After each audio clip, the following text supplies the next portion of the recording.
Assalamualaikum warahmatullahi wabarakatuh. Waalaikumsalam warahmatullahi wabarakatuh. Perkenalkan, kami dari kelompok 1. Setelah kami sudah menyajikan hasil diskusi kami di pertemuan sebelumnya, pada kesempatan kali ini kelompok 1 membuka sesi diskusi untuk teman-teman yang ingin bertanya, memberikan saran atau memberikan masukan, bisa dipersilahkan. Teman-teman, jika Ya, ada yang ingin silakan bertanya. Cecilia Pertiwi. Kita dulu dari tembok ya, bagus itu. Ya, assalamualaikum warahmatullahi wabarakatuh. Waalaikumsalam warahmatullahi wabarakatuh. Saya Cecilia Pertiwi, perwakilan dari kelompok 2, ingin bertanya, apakah penggunaan buku teks memberikan dampak terhadap hasil belajar peserta didik? Terus alasannya mengapa? Terima kasih. Terima kasih, Kak Sisi. Sama-sama. Oke. Mungkin teman-teman ada, ya silakan Anbar. Anbar, silakan. Assalamualaikum warahmatullahi wabarakatuh. Waalaikumsalam warahmatullahi wabarakatuh. Saya Barni Sendang Waida, perwakilan dari kelompok 3, ingin bertanya, kenapa kelompok kalian lebih memilih ilustrasi ke 1 di pertanyaan ketiga dibanding kedua? Jelaskan alasannya. Terima kasih. Sama-sama. Kenapa kelompok kalian lebih memilih ilustrasi satu ya? Di soal ketiga. Iya. Di soal ketiga. Terima kasih Anbar. Selanjutnya teman-teman ada yang ingin bertanya lagi?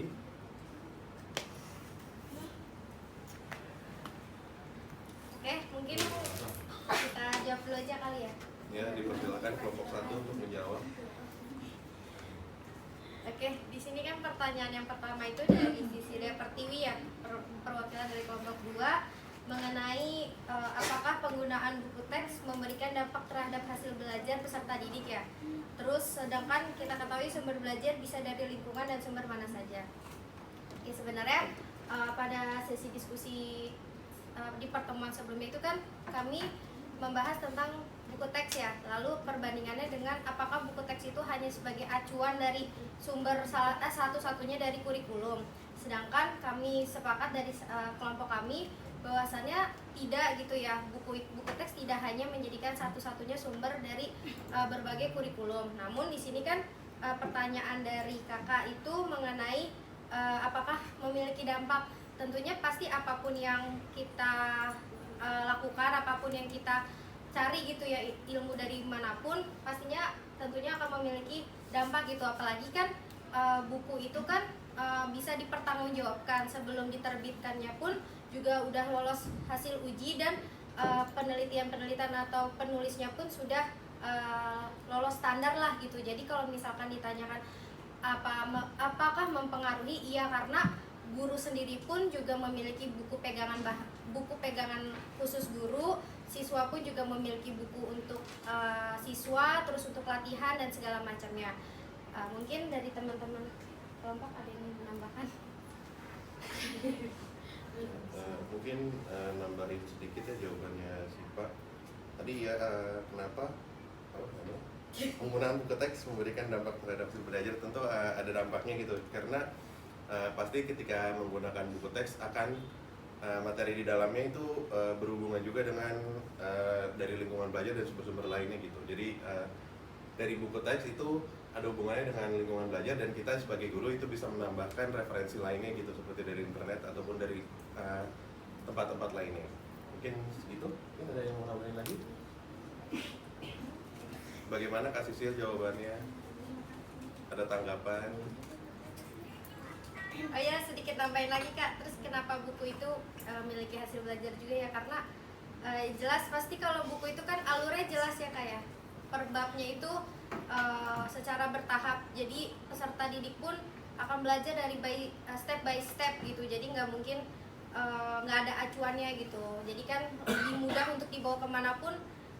Apalagi untuk kelas rendah ya, pasti lebih acuannya kepada buku. Tapi sebagai pendidik pun kita di kurikulum pun nggak hanya buku saja gitu, kita bisa mengembangkan sumber belajar lainnya, nggak hanya dari buku, dari internet pun atau dari media-media lainnya.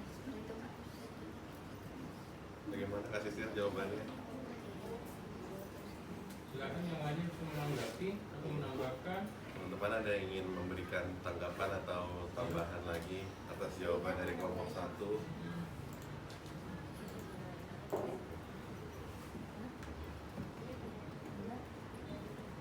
Ya ada lagi tambahannya. Apakah memang sebagai sumber utama ya gitu? Dengan tadi dengan penjelasan dari kelompok 1 mengambil literasi satu ya. Iya Pak. Ya. Iya, dia nanya soal ketiga. Dia nanya tadi. Ini pertanyaannya. Iya. Iya. Ini yang menurut Anda cocok kelompok kita. Iya. Tapi jawabannya. Tadi jawaban dari kelompok 1 untuk pertanyaan Kasil, mungkin ada yang ingin menanggapi atau sudah Ada cukup? dari Kasih Sile mau mungkin kurang sepakat dengan jawaban Gawi. Sudah cukup.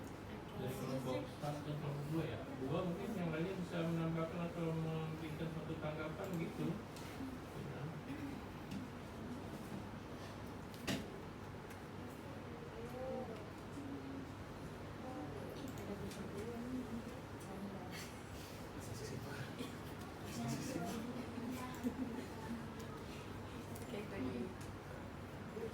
Mungkin cukup untuk pertanyaan dari Kak Sisil. Ada pertanyaan dari Anbar.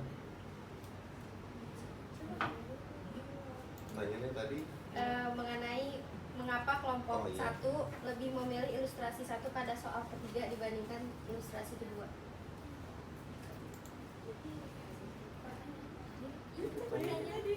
kenapa memilih ilustrasi? Pertanyaannya apa? Oh. Ini kan ilustrasi satunya itu.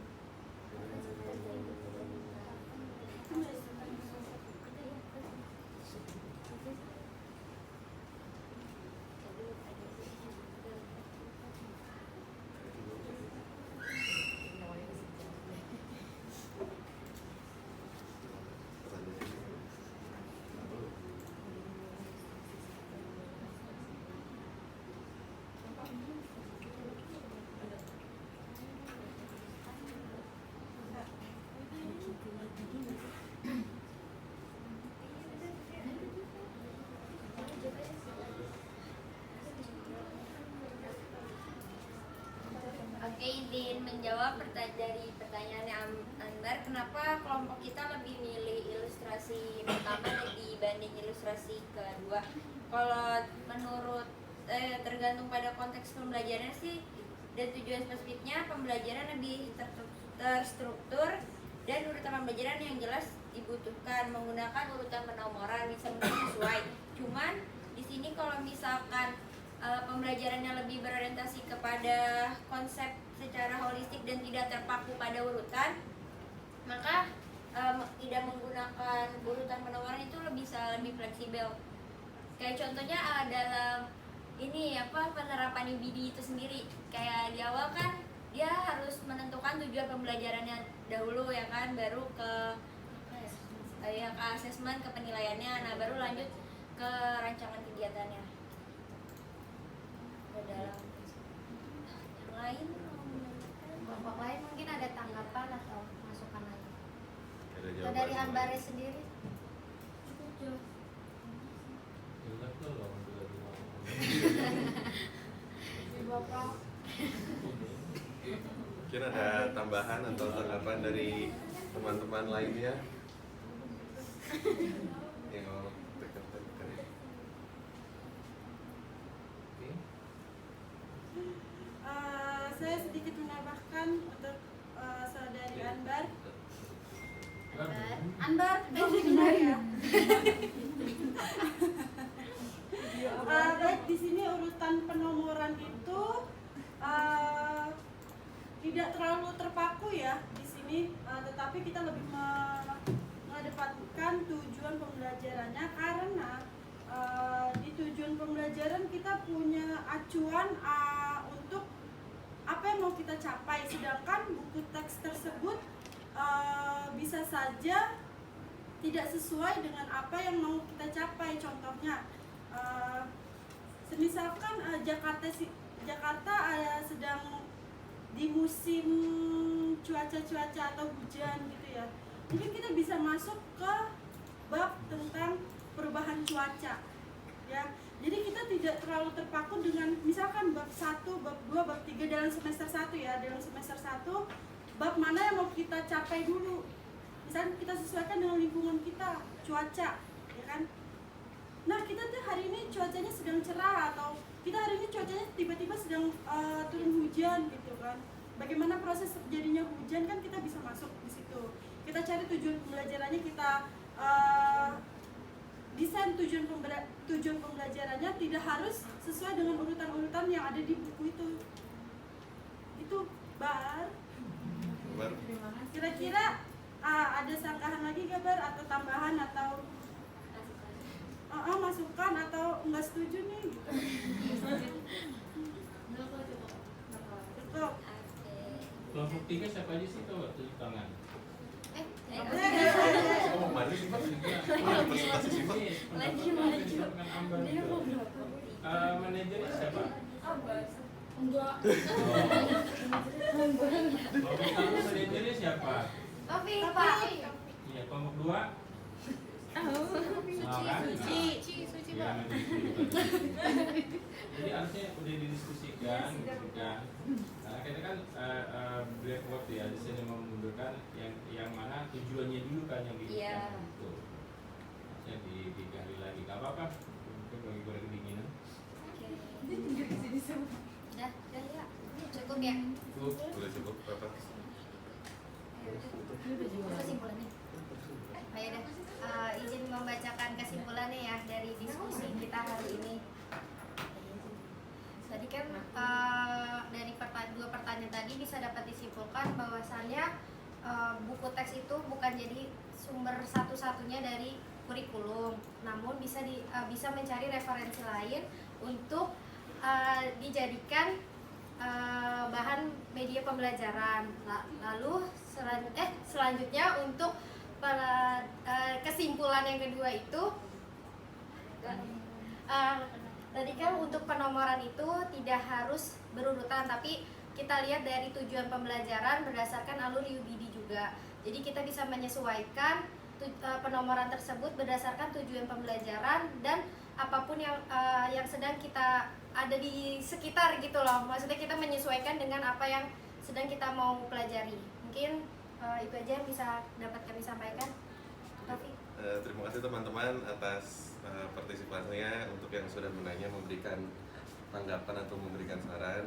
Mungkin sekian dari kelompok 1. Kurang lebihnya mohon maaf. Wassalamualaikum warahmatullahi wabarakatuh.